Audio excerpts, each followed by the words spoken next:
တသက်မှာတစ်ခါပဲရတဲ့အခွင့်အရေးနဲ့မင်းကိုငါချစ်တယ်။ဒါဝတ်ကြွေတစ်ခုဆိုရင်အဲ့ဒီဝတ်ကြွေကိုငါချေညတ်တယ်။ဘယ်နတ်ဖျားကပဲစီခိုင်းပါစေဘဝမှာတစ်ခါပဲရွေးချယ်ခွင့်ရှိရင်တော့မင်းရှိရာအရက်ကိုငါရွေးမယ်။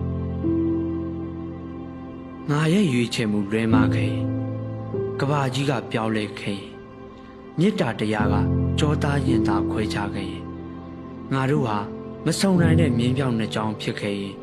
နောင်တမရှိပဲငါရှင်တန်နိုင်တယ်။မင်းရဲ့အမည်နာမက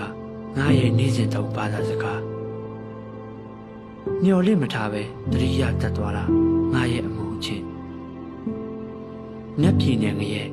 ဘယ်အရာကိုရွေးမလဲလို့မေးခဲ့ရင်မင်းဘက်မှာရှိမလဲလို့ငါရင်မေးမယ်။ဘဝမှာတစ်ခါပဲချစ်ခွင့်ရမယ်ဆိုတသက်မှာတစ်ယောက်ပဲချစ်ခဲ့ရမယ်ဆိုကဘာကြီးကပြောင်းလဲခဲ့မယ်ဆိုမင်းကိုချစ်တဲ့စိတ်ကဘယ်အခါမှမပြောင်းလဲပါဘူး